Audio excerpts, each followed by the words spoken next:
Study IQ IAS, आपका selection हमारा mission. नमस्कार दोस्तों पिछले 1-2 दिनों से काफी चर्चा हो रही है यूपीआई ट्रांजैक्शन लिमिट को लेकर। आप सब जानते हैं कि आज की डेट में एक लिमिट है आपके यूपीआई ट्रांजैक्शन में। एक दिन में मैक्सिमम आप 1 लाख रुपए का ही ट्रांजैक्शन कर सकते हैं। तो यहां पर एग्जैक्टली हुआ क्या है? आरबीआई ने क्या यूपीआई की जो लिमिट है वो बढ़ा दी है या फिर अपनी जो पावर है वो डेलीगेट कर दी है? वो सबके बारे में आपको डिटेल से चर्चा करूंगा। इसका इंपैक्ट क्या आएगा रिटेलर्स के ऊपर, कंज्यूमर्स के ऊपर, बैंकों के ऊपर, वो सब कुछ जानेंगे। चलिए आगे बढ़ते हैं, लेकिन उससे पहले आप सबको बता दूं, आप में से जो भी लोग यूपीएससी की प्रिपरेशन कर रहे हैं, हमारा जो फाउंडेशन बैच है उसको अवेल कर सकते हैं by using this code Ankit live to get maximum discount. Link comment section में दिया हुआ है।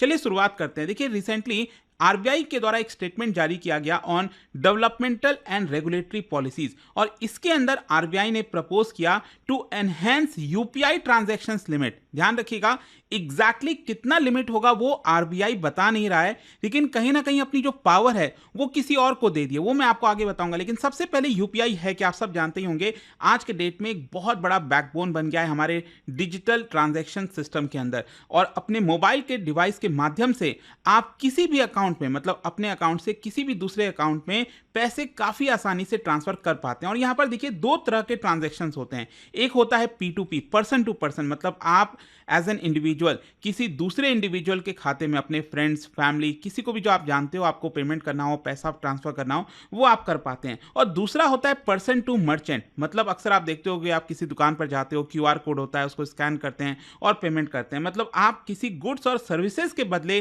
किसी शॉपकीपर को, ऑनलाइन स्टोर में सर्विस प्रोवाइडर को जब पेमेंट करते हैं तो उसको पर्सन टू मर्चेंट ट्रांजैक्शन कहा जाता है। तो ये 2 ट्रांजैक्शन होते हैं बेसिकली। तो आज के डेट में अगर आप देखोगे तो पर्सन टू पर्सन जो ट्रांजैक्शन है उसके ऊपर 1 लाख रुपए की लिमिट है, और पर्सन टू मर्चेंट ट्रांजैक्शन पर भी 1 लाख की लिमिट है। लेकिन इस पे कुछ चेंजेस है, मतलब कुछ एक्सेप्शन है, मैं आपको बताऊंगा। लेकिन देखिए, यहां पर एक इंटरेस्टिंग चीज ये देखने को मिली कि आज के डेट में जितना भी ट्रांजैक्शन होता है, फॉर एग्जाम्पल अभी मार्च के महीने में जितना भी यूपीआई का ट्रांजैक्शन हुआ था, तो उसमें टोटल ट्रांजैक्शन में से 62% ट्रांजैक्शन ये आपका पर्सन टू मर्चेंट वाला था।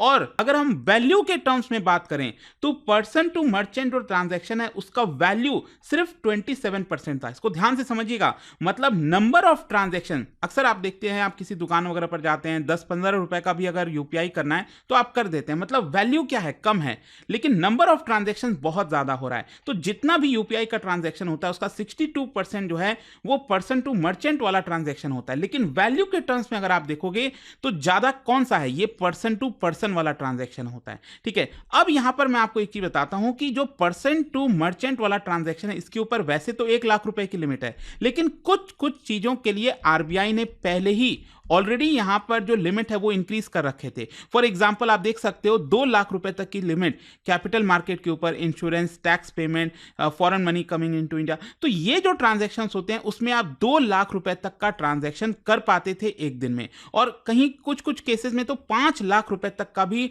लिमिट आरबीआई ने लगा रखा था। फॉर एग्जांपल आप आईपीओ में पैसा लगाते हो तो उसमें आप 5 लाख रुपए तक का लगा सकते हैं। आरबीआई की एक स्कीम आती है गवर्नमेंट सिक्योरिटीज के लिए, आप डायरेक्टली जो है गवर्नमेंट का बॉन्ड खरीद सकते हो। तो ये रिटेल डायरेक्ट स्कीम में भी आप 5 लाख रुपए तक खर्च कर सकते हो एक दिन के अंदर। एजुकेशन, हेल्थ केयर, तो ये कुछ चीजें हैं जिसमें आरबीआई ने ऑलरेडी जो लिमिट है उसको हायर कर रखे थे। अब क्वेश्चन ये आता है कि आरबीआई का ये नया अनाउंसमेंट क्या आया है। देखो, बहुत सिंपल चीज है, आरबीआई ने अनाउंस किया है कि वो अपनी जो अथॉरिटी है, मतलब अभी तक जो भी लिमिट इंक्रीज करना होता था तो वो लिमिट इंक्रीज करने की पावर आरबीआई के पास थी सिर्फ। ठीक है, और आरबीआई समय समय पर यहां पर अलग अलग सेक्टर्स में इंक्रीज करता रहता था। लेकिन अब आरबीआई ने यह कहा है कि मैं अपनी जो पावर है वो एनपीसीआई को सौंप रहा हूं, national payment corporation of India को, और इसके बारे में भी हम आपको आगे बताऊंगा।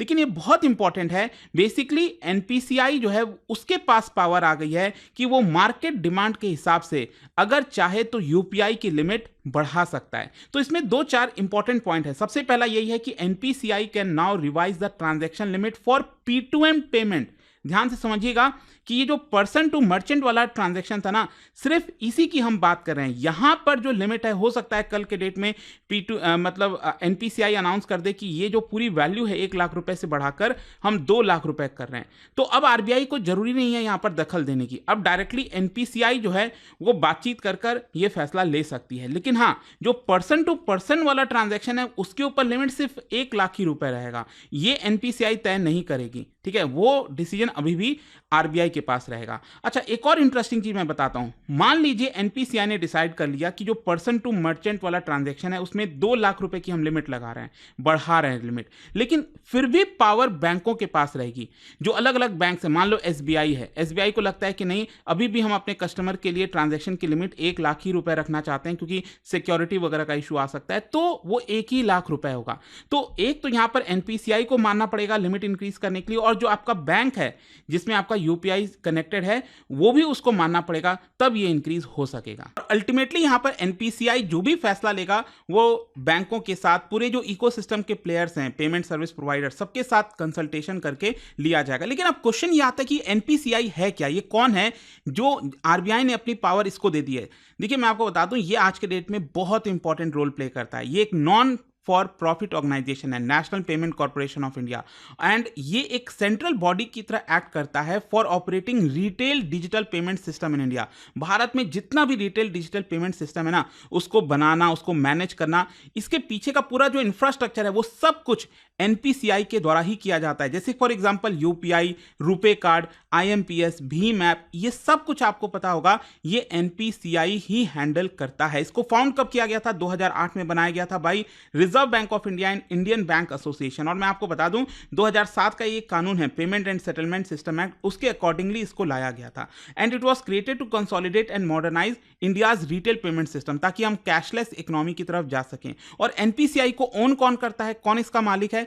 देखो, देश के लगभग 60 से ज्यादा बैंक, जो मेजर बैंक है, for example SBI, ICICI, HDFC, axis bank, Punjab national bank, ये सभी मिलकर जो है एक प्रकार से इसको ओन करते हैं। लेकिन अब क्वेश्चन ये है कि ये जो यूपीआई लिमिट इंक्रीज करने की बात कही गई है, ये मैटर क्यों करता है, ये मायने क्यों रखता है? देखो, बोला ये जा रहा है, एक सबसे पहला इंपॉर्टेंट है कि आज के डेट में हाई वैल्यू ट्रांजैक्शंस की डिमांड बढ़ती जा रही है। स्पेशली जो लोग मान लो फ्लाइट बुकिंग कर रहे हैं, म्यूचुअल फंड इन्वेस्टमेंट कर रहे हैं, इंश्योरेंस हो गया, बहुत सारी चीजें हैं, यहाँ पर लग्जरी शॉपिंग कर रहे हैं, तो उसमें यहाँ पर आपको जरूरत है, पेमेंट ज़्यादा आपका जाता है, तो उसलिए 1 लाख रुपए इनफ नहीं होता, तो इसको इंक्रीज करने की जरूरत है। पहला ये हो गया। दूसरा, सेक्टर के नीड के हिसाब से, health care, education, travel, luxury goods, मतलब वहाँ पर क्या है, अगेन 1 लाख रुपए से ज़्यादा का पेमेंट होता है, तो वहाँ पर भी जरूरत है करने का। फिर इससे होगा क्या कि हमारा जो डिजिटाइजेशन है पेमेंट सिस्टम का, वो भी और तेजी से इंक्रीज होगा। जैसे कि फॉर एग्जाम्पल, अगर आपको आज के डेट में हाई वैल्यू ट्रांजैक्शन करना है, परचेज करना है, तो या तो आप नेट बैंकिंग का इस्तेमाल करते हो, कार्ड का इस्तेमाल करते हो, तो यूपीआई से आसान क्या है? यूपीआई से आसान कुछ भी नहीं है। तो यूपीआई से हो जाएगा तो आपके लिए सहूलियत और ज्यादा बढ़ जाएगी, और कहीं ना कहीं इसकी वजह से और ज्यादा इनोवेशन आ सकेगा। यहां पर जो बैंक्स हैं, सर्विस प्रोवाइडर्स हैं, वो आपके लिए और बेटर एक प्रकार से इंफ्रास्ट्रक्चर लेकर आएंगे। और इसका रियल वर्ल्ड इंप्लीकेशन मैं आपको बताऊं तो, जैसे कि मैं आपको बोल ही रहा था कि अब हो सकता है बहुत जल्द आपका जो लिमिट है वो इंक्रीज होने वाला है, और साथ ही साथ जो मर्चेंट्स हैं, देखो, उनके लिए भी बहुत सहूलियत हो जाएगी। मैं आपको बताता हूँ, एक्चुअली किसी भी दुकानदार के पास आप जाते हो तो वो थोड़ा सा कतराता है, मतलब जब आप उसको कहोगे ना ये कार्ड ले लो, कार्ड स्वाइप कर लो, तो वो थोड़ा सा कतराता है कि नहीं, थोड़ा सा ये पेमेंट उसका कट हो जाएगा 1-2%। तो कहीं ना कहीं यूपीआई सब लोग एक्सेप्ट करने के लिए रेडी रहते हैं। तो इनफैक्ट मैं आपको बता दूं, आज के डेट में यूपीआई का वेव आ रखा है, हर कोई यूपीआई इस्तेमाल कर रहा है, लेकिन स्टिल जो पीओएस मशीन है, पॉइंट ऑफ सेल, जो डिवाइसेस लगे रहते हैं इस तरह के दुकानों पर, वो अभी भी तेजी से ग्रो कर रहे हैं। आप देख सकते हो क्लियरली यहां पर कि पिछले 3 सालों में 10 मिलियन यूनिट्स यहां पर डिप्लॉय किए गए हैं, मतलब पूरे देश भर में 10 मिलियन, मतलब 1 करोड़ से ज़्यादा आप समझिए। और भारत का आप देख सकते हो जो फरवरी 2025 तक था, वो 10.7 मिलियन जो है आपका पीओएस टर्मिनल्स थे देश के अंदर, जो कि पिछले बार के मुकाबले आप देखोगे तो 22% ज़्यादा है। और अगर आप इसको 2022 में कंपेयर करो तो ऑलमोस्ट डबल हो गया। 2022 में इसकी संख्या 5.8 मिलियन के आसपास थी। खैर, इसके अलावा मैं आपको ये भी बता दूं कि यूपीआई की लिमिट अगर इंक्रीज होती है तो इससे कुछ खतरा भी रहता है रिस्क मैनेजमेंट, सिक्योरिटी का। क्योंकि देखो, आज के डेट में आप देखोगे अक्सर काफ़ी ज़्यादा स्कैम्स वगैरह आते रहते हैं। लोग कॉल करते हैं, स्कैमर कॉल करते हैं और लोगों को फंसा लेते हैं। आपका जो यूपीआई के माध्यम से पैसा है वो निकाल लिया जाता है। तो ऑब्वियस सी बात है, अगर यूपीआई लिमिट इंक्रीज होगा तो खतरा ज़्यादा हो जाएगा ना कि आपके बैंक के खाते से पैसा निकाल लिया जाएगा। तो साइबर अटैक, इस तरह की चीज़ों पर फोकस करना होगा और इसके लिए हो सकता है कि यहाँ पर जो मैकेनिज्म है, एनहेंस्ड ऑथेंटिकेशन मैकेनिज्म, उसको और स्ट्रॉन्ग कर दिया जाए। जैसे यूपीआई ट्रांजैक्शन जब आप आज के डेट में करते हो तो बस आपको या तो 4 डिजिट का पिन होता है या फिर 6 डिजिट का पिन होता है, बस आप दबाते हो और ट्रांजैक्शन हो जाता है। तो मे भी हो सकता है कि अब आगे चलकर ओटीपी बेस्ड कोई ट्रांजैक्शन का सिस्टम आ जाए कि जब आपके पास एक ओटीपी आएगा तब आप क्लिक करोगे तब वो ट्रांजैक्शन होगा। फिर दूसरा, यहाँ पर जो यूजर्स बैंक्स हैं उनको अलर्ट आ जाना चाहिए, लिमिट के ऊपर कंट्रोल होना चाहिए कि कितना कर सकते हैं। और सिक्योर बनाने के लिए एआई ड्रिवन फ्रॉड डिटेक्शन ये भी काफ़ी ज़रूरी हो गया है। तो इस सबको इंप्लीमेंट करना होगा। और फाइनली क्वेश्चन ये है कि आगे क्या। देखो, अब बहुत जल्द जो है एनपीसीआई यहाँ पर रिवाइज कर सकती है, जो P2M लिमिट है यूपीआई का, उसको रिवाइज कर सकती है गूगल पे और बहुत सारे जो एंटिटीज़ हैं उनके साथ बातचीत करके। और अल्टीमेटली हो सकता है कि 1 लाख का जो लिमिट है वो 1.5 लाख या 2 लाख तक हो जाए। तो देखते हैं इसको लेकर क्या होता है, बट आई होप कि आपको अच्छे से समझ में आ गया होगा। और जाने से पहले एक इंटरेस्टिंग क्वेश्चन, यहाँ पर 3 स्टेटमेंट दिया गया है ई रूपी को लेकर। क्या बता सकते हो कौन से स्टेटमेंट्स करेक्ट हैं? और इसका जो राइट आंसर है आप सब जानते हैं, मेरे इंस्टाग्राम पर तो मिलेगा ही, वहां पर अगर आप नहीं हो कोई बात नहीं, टेलीग्राम से ले सकते हैं इसका सही उत्तर। और जैसा आप सबको बताया, फाउंडेशन बैच अवेलेबल है स्टडी आईक्यू का, ये स्टार्ट हो रहा है। You can use this code Ankit live to get maximum discount. दोस्तों, यूपीएससी एस्पिरेंट्स हो या बनने वाले हो, मेरे पास है आपके लिए एक game changing opportunity, study IQ का नया संपूर्ण बैच। सोचिए, एक कॉम्प्रिहेंसिव प्रोग्राम जिसमें मिलेगा सब कुछ, टॉप एजुकेटर्स के साथ 1000+ आवर्स की लाइव क्लासेस, पर्सनलाइज्ड मेंटरशिप और हैंड रिटन नोट से लेकर पीआरपी, एमआरपी जैसे इंटेंसिव प्रोग्राम्स तक। और बात स्कॉलरशिप्स की करें तो प्रीलिम्स क्लियर करो, पूरा फीस रिफंड पाओ। टॉप परफॉर्मर्स के लिए हर मंथ 11,000 रुपीज का कैश रिवॉर्ड। सिल्वर, गोल्ड या platinum, choose the plan that fits your needs. X secretary Anil Swarup जी खुद गाइड करेंगे आपको इस जर्नी में। स्टडी आईक्यू पर 2 करोड़ इंडियंस का ट्रस्ट है और अब संपूर्ण बैच के साथ आपका यूपीएससी ड्रीम भी होगा अचीव। आपको करना क्या है, कमेंट में दिए गए संपूर्ण बैच के लिंक पर क्लिक करें and once you click on buy now, आप देख सकते हो डिस्काउंट कोड्स। वहां पर टाइप कीजिए अंकित लाइव एंड आपको मिलेगा सबसे lowest price and your IAS journey starts here. Study IQ IAS, आपका सिलेक्शन हमारा मिशन।